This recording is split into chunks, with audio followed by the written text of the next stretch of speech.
Whereas all of a sudden, people could just tap into this, tap into outsource, tap into offshoring, and people kind of had to explore that option.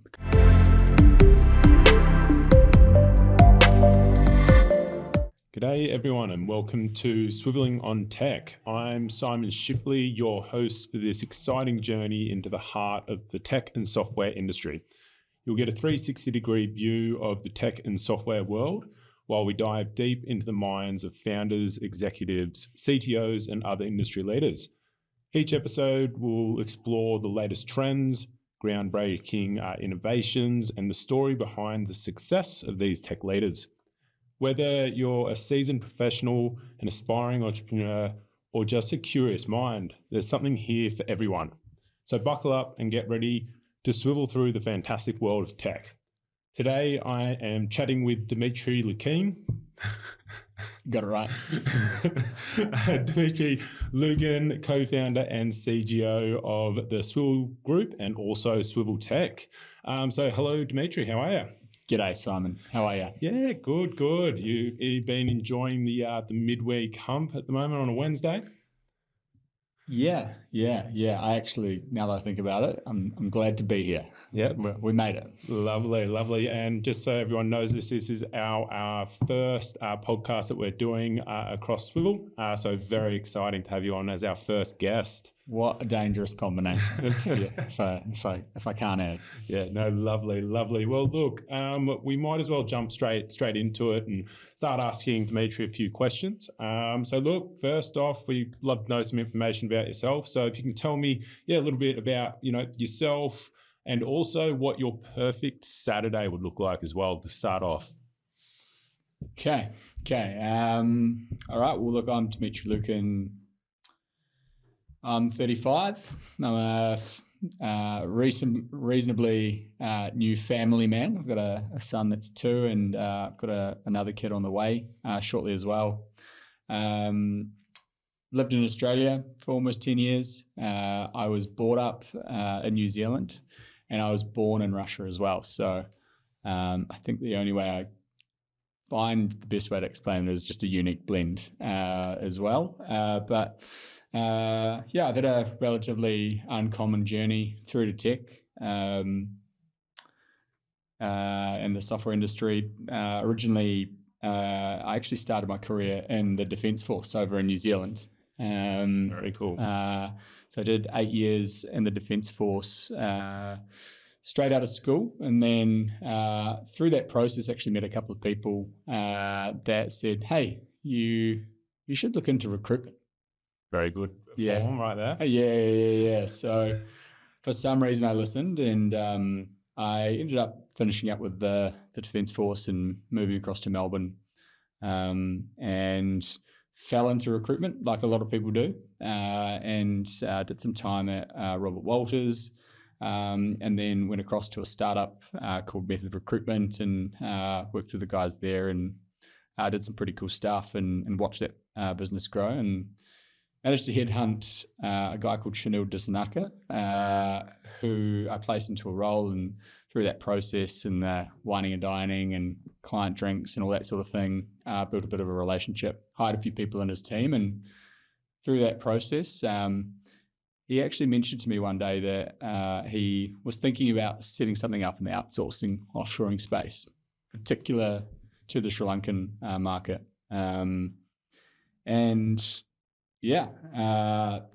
That's pretty much where it started. And I just said, hey, I'm listening. I was in the recruitment space, and a lot of the candidates I was speaking to were a bit, they could sense that this was a thing and it was here to stay. And then a lot of my clients could obviously see the advantages of it as well. So I guess 5.5 to 6 years on, here we are, and the business has grown, fairly successfully, learned a bunch of stuff, and we started with Swivel Group, and now we've got Swivel Tech and Swivel Finance, and it's humming along. So that's how I've ended up in tech. Currently managing all things related to growth for Swivel Tech, and that's on the international front. And I think going back to the perfect Saturday afternoon, when I was thinking about that question, I was like, right, if it's with family, it's very different to without family. But if it's with family, I think obviously a bit of exercise is always good. And then I think going to the swimming pool with my son and my wife is always pretty cool, very wholesome. Cooking up something nice for dinner, usually something a bit more on the adventurous side. Watching some sport and a nightcap of a nice whiskey. I think that's me. The family is out of town. I think always sort of starting with some exercise, but typically watching the All Blacks or the New Zealand Warriors win. That's always the best start to the night.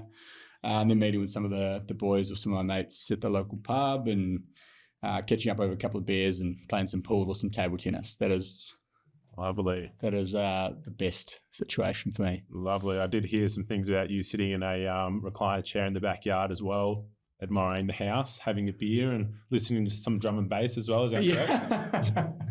Yes, there was actually a random moment where my son was down for a sleep. My wife had gone out to a yoga class. It was a really good day. And I, for some reason, just thought I'd grab a can of beer and get a camp chair and put it at the back of my property and just sit there in the shade and put some drum and bass on and enjoy it. And it was so good. Love that. Love that. So coming from a diverse background of industries, military, different countries, coming here to Australia, working in, recruitment, then, jumping in, meeting your business partner and starting off on this journey of Swivel and opening up many arms at that and, traveling around the world and opening up the global sort of sector of Swivel, which is, always very exciting.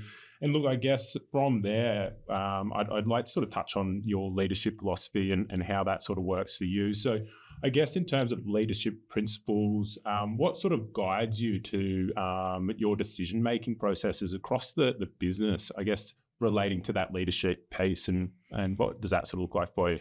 Yeah, I mean, if I'm completely honest, I had to look up some leadership principles to try and narrow it down. But I think a few that sort of stuck out to me were integrity, agility, and inclusion was another really big one for me. I think approaching everything with an open mind and genuine intentions is the best way to set yourself up for any discussion or to, I guess, propose a vision or an idea and have people trust and feel comfortable to follow you on that journey as well. So I think that, always, yeah, I think having an open mind and being genuine is super important, and that sort of ties into things. And on the agility side, where I think that relates is, being open to failing and failing fast and learning and making pivots to figure things out, because everything starts with an idea and you can only figure things out only once you start experiencing it. And I think making people feel comfortable to do that, as I would, and I think that just sort of helps on the leadership front as well. Yeah, perfect. And I guess in terms of inspiring and motivating the team, is this something that you'll put into play for all the team members to keep them motivated throughout the days as well, or what does that sort of look like? I think so. I think, part of me still really likes rolling up the sleeves and getting in the trenches. I wouldn't say we're really in the trenches these days, but I think, particularly even like when we have people on board and starting with us for the first time, I make an effort to, give as much of myself to help that person feel as comfortable and in tune with me and my business partner and the direction we're going and what we're trying to achieve, and giving them tips and advice around how to really sort of take advantage of everything that we provide, to set them up, for their time with us at Swivel, but, onwards in their career as well. Yeah, definitely. And look, you've got the team here in Australia, but you've also got, a number of, hundreds of staff over in Sri Lanka as well, with sort of maintaining that motivation for them over there from here being the owner. How do you sort of go about, transitioning like that motivation from here and taking it over there? How does that sort of work for you? I think communication, it's I think being as transparent as you can, sharing as much information and trying to keep people as close to progress or pitfalls as much as they can. I think it just really, I guess, helps them understand exactly how we're going and why decisions are being made the way they are and why the business is doing things. Because then, if they have that clarity, then, it really helps them be as good as they can be in their roles as well. Yeah, definitely. And look, I guess that sort of ties into your business growth strategies as well, being able to bring that motivation and decision-making processes to the business. I guess in terms of growth initiatives, what has sort of been the most successful for Swivel Group, SwivelTalk, and Tool Finance as well? Yeah, good question. I think if I really think about what has worked for us, it has been diversifying services. I think when we first started, I think we were very broad in what we were looking to go out and do. I think we had this, great strategy of achieving what we wanted to do and the operational setup and the advantage that provides us, but really being narrow on what we wanted to do. I think we had models, but in terms of like the exact services, we didn't necessarily have that right away. When we started, we were supposed to be a finance business initially, and then a tech opportunity came knocking on the door very quickly as we started. And right there and then, whilst there was a lot of unknowns going down the tech path, it was exciting. So after a lot of back and forward discussions with me and Chanel, we decided to pursue it, and we haven't really looked back. It's been super exciting.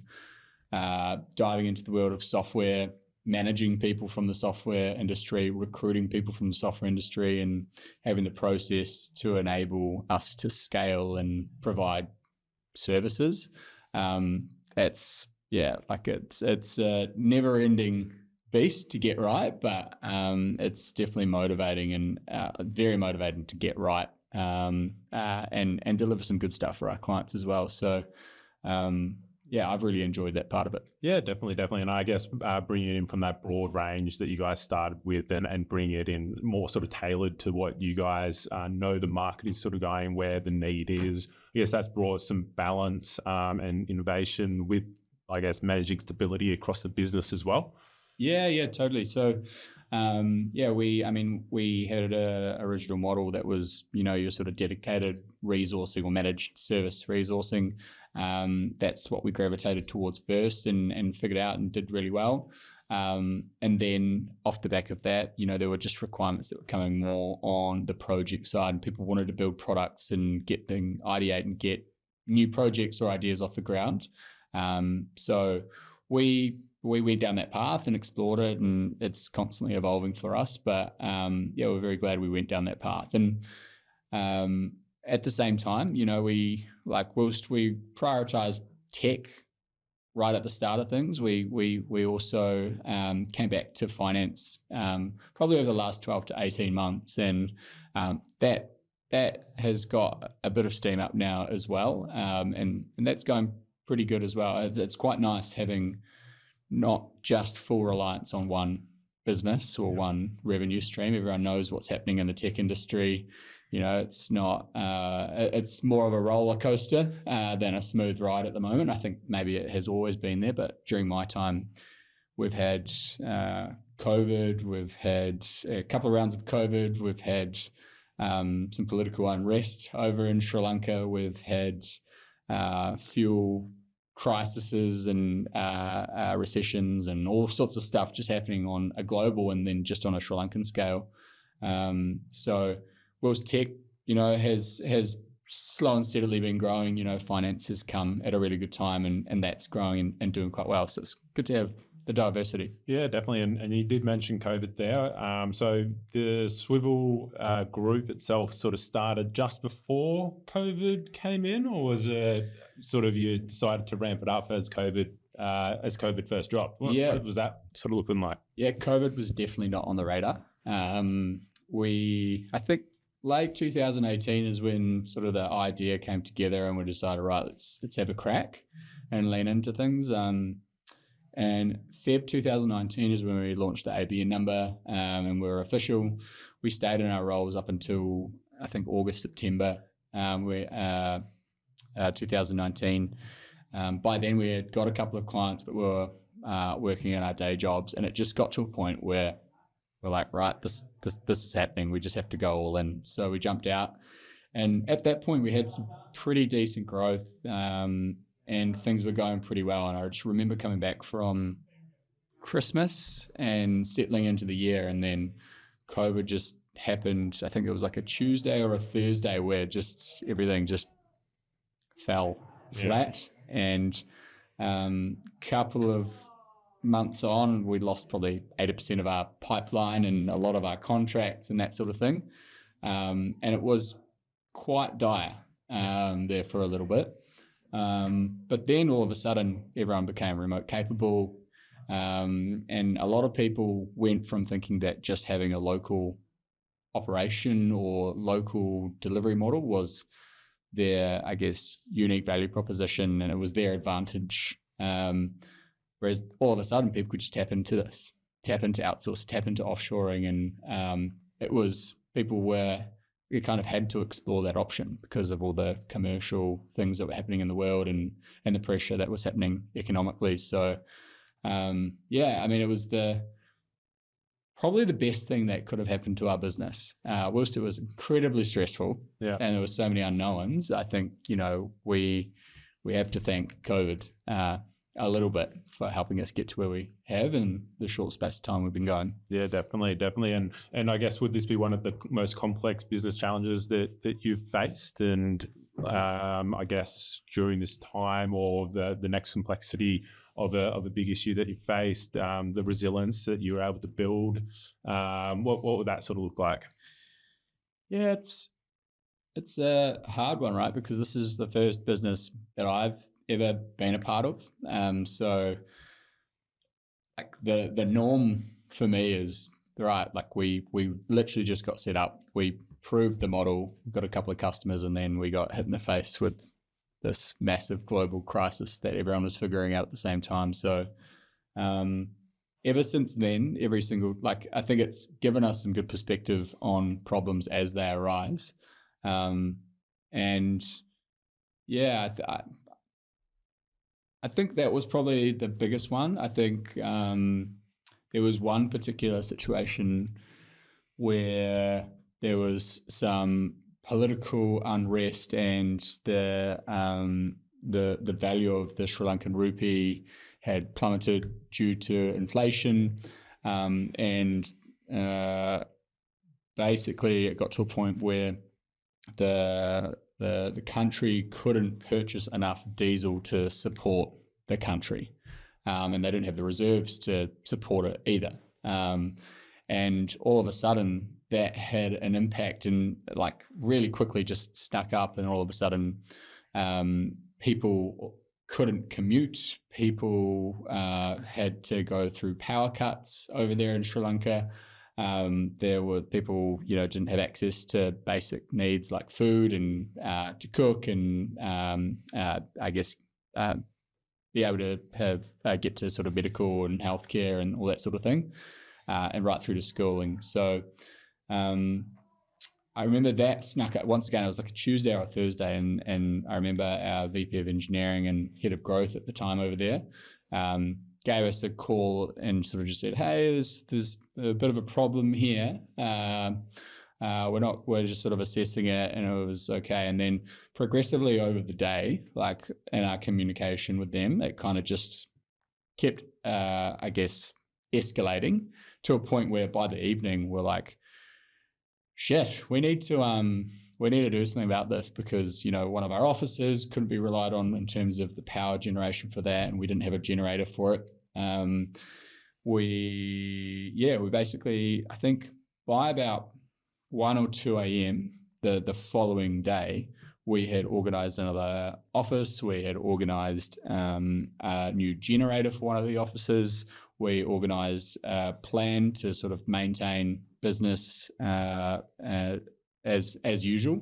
And one of the biggest priorities was obviously the safety of all of our staff, making sure they were okay, and everything that we could control for them, or everything that we could do to support them through this crazy situation, like at least, would be the one positive thing in their lives. So whilst we were over here, our VP of engineering and head of growth like really stepped up, and I think we were quite helpless when it was all happening. But then when we realized, hey, you know what, let's just step back and, what can we control? And it is, giving everyone the support we can provide, and at the same time, making sure that, our customers don't feel any of the impacts of this. And, we got through that. So I remember that being quite a hairy situation, and in terms of on-the-spot problem solving and figuring things out, and communication plans and risk mitigation and all that sort of stuff. I think that was like the crescendo of everything coming to a head, and having the right team to help get through it. Yeah. So that was the trickiest time. And I think off the back of that, every time we have a tough situation, I think back to that, and that gives me the perspective to be like, hey, this isn't bad. Yeah, definitely. I mean, look, at being able to have that management layer and supporting layer over in Sri Lanka as well, a world away from where you are here in Melbourne, being able to support you and help, move an entire office to a new office if something wasn't going to plan, and being able to, assist you guys in keeping, the lights on over there is pretty incredible. And hats off to all the team over in Sri Lanka that, took their time out to be able to, keep the business up and running during that period, for sure. Yeah, massive shout out, because once again, that was just crazy. And every time I've retold that story, everyone's like, wow,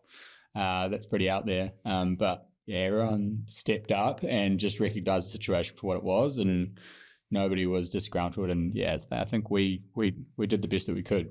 Yeah, for sure. And look, I guess bringing in the borders being reopened a few years back, and no more sort of unrest, you're able to get over to Sri Lanka and visit them on a yearly basis as well. And this is sort of, I guess, playing into that company culture and strategic objectives around how you guys keep that across multiple countries. What's sort of your main sort of aim around that company culture, and how do you achieve that across the businesses? Yeah, I think culture is super important. It's obviously a buzzword that gets thrown around, particularly when you start a business. And I think sort of figuring out exactly what it means to you later on is a journey. For me, it's the glue that sort of holds things together. And yeah, as I said before, like I personally, like I feel like me and Chanel, or the business owners and the leadership team, are like everything sort of starts from the top. And I guess if you carry yourself a certain way, and if you are enthusiastic and treat people really well, like that is the best way to sort of help that sort of trickle down, and for other people to be like, right, okay, well, this is how we work, this is how we operate, this is how we treat people. And I always say when people start it, it's like, I want you to feel as comfortable as quickly as you can, because you're here because you're very talented. We've got a pretty tough recruitment process. So once people get here, it's like, right, okay, well, time to show us what you can do. Like, and everything that we have achieved is because of the people that have been with us, from the start, and have moved on. Everyone sort of played their part and helped us get here. But we firmly believe like we wouldn't be here without the people that have supported us along the way. So that is a message that we're quite passionate about, and we always sort of share with everyone. So yeah, I guess that's what I guess culture means to me. Funnily enough, my sister works at Mecca Cosmetics over here in Melbourne, and she had like a team building event, and it was the Rolls Royce of team building for their whole company.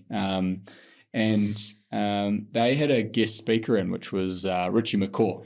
And being a big All Black fan, he's the greatest All Black of all time, greatest captain. Just he did it all and finished on the highest note you could.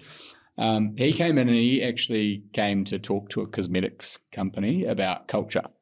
and what it meant, which I thought was quite interesting. I was quite curious to see how that would unfold.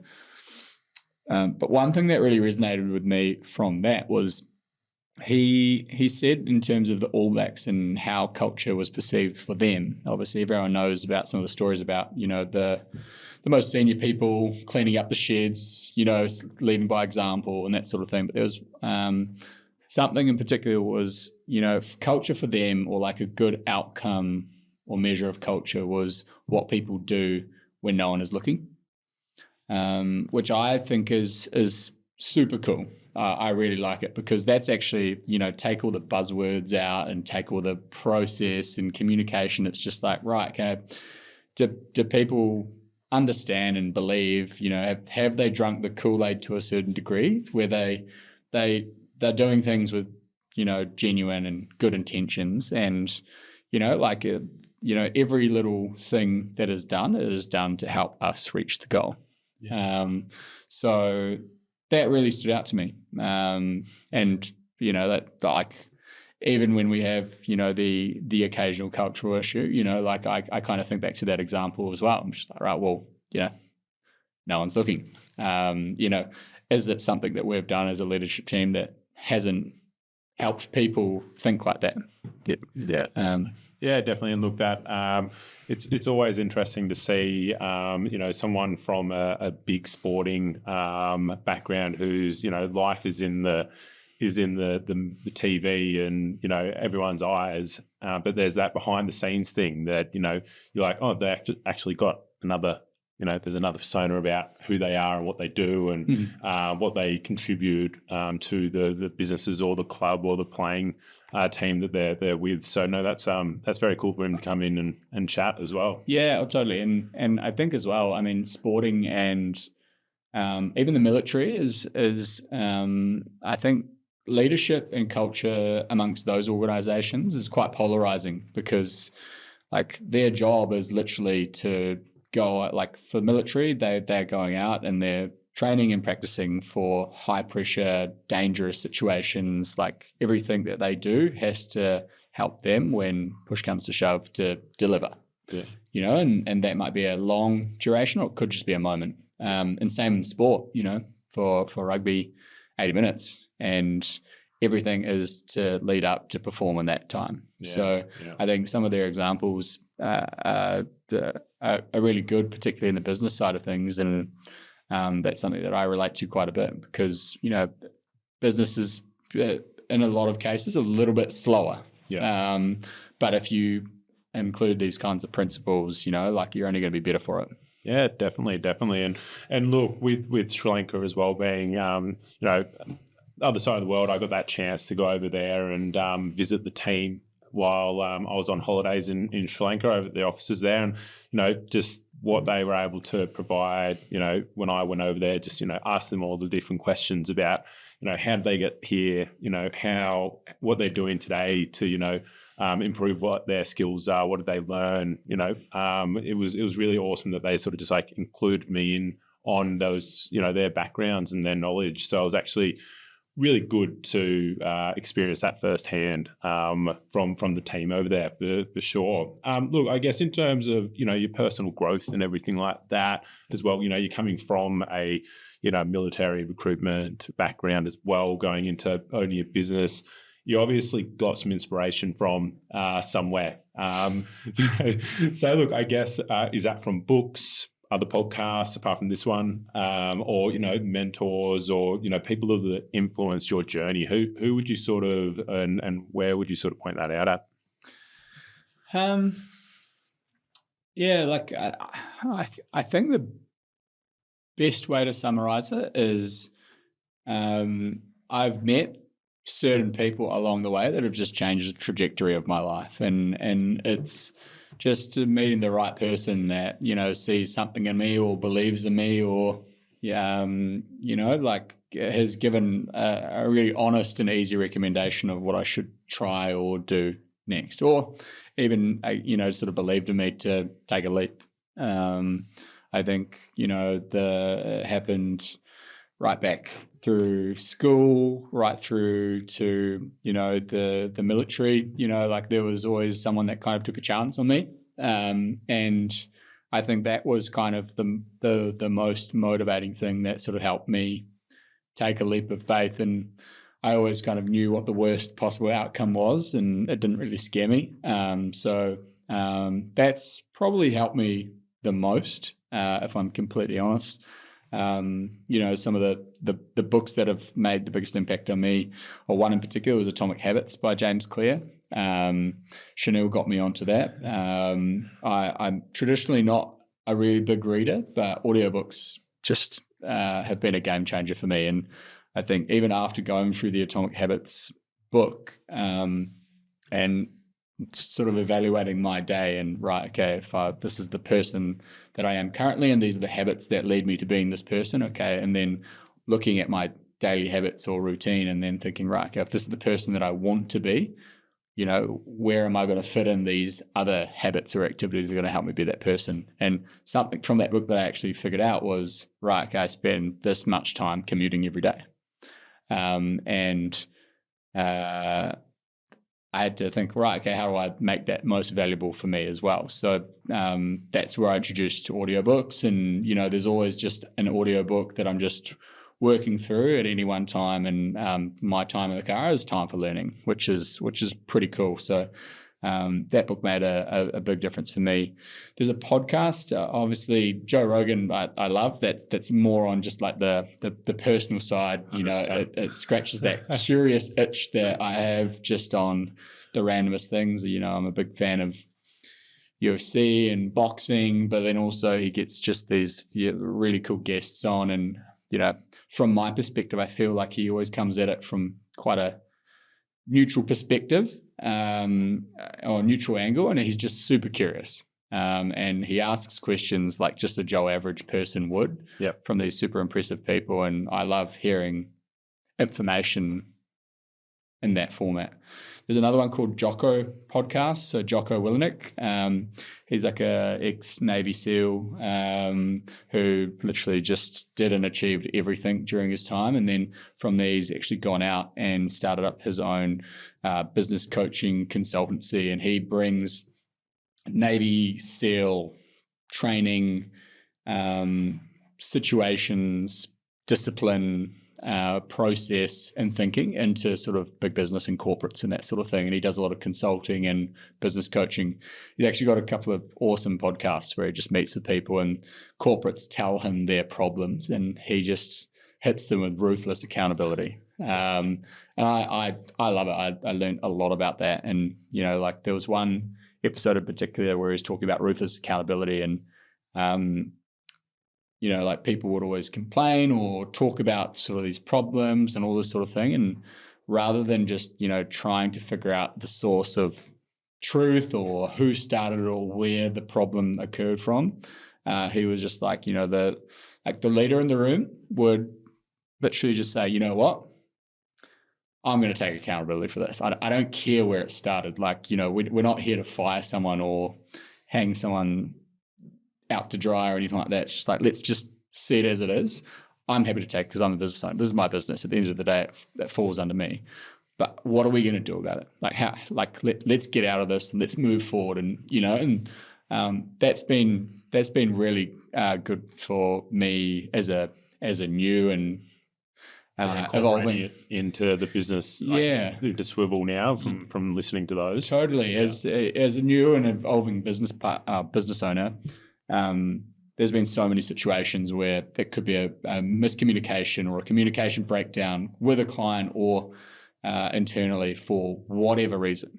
And rather than spending too much oxygen trying to figure out what's going on, it's like, this is on me. Yeah. And that's been really cool.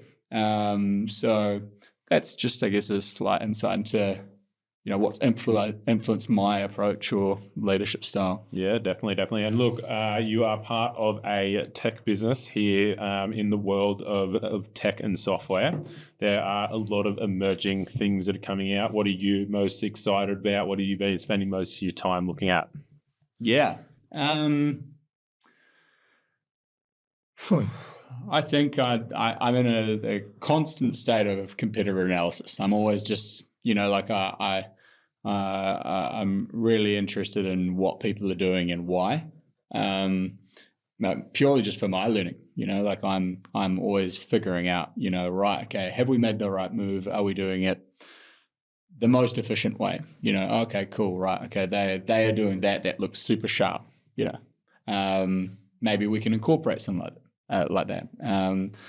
So LinkedIn is super good for me, and I think it's just one of the most amazing tools. I think me coming from recruitment originally opened my eyes to the power of LinkedIn and actually getting out of recruitment and into tech and finance. I think it's just one of the tools that I will never step away. I love it. Yeah. I think as well, AI is right at the forefront. I firmly believe in it. I think it's closed the gap in terms of, what I'm capable of or what I could have been capable of. I think it just helps me be so much more productive and it helps me access information, so much quicker.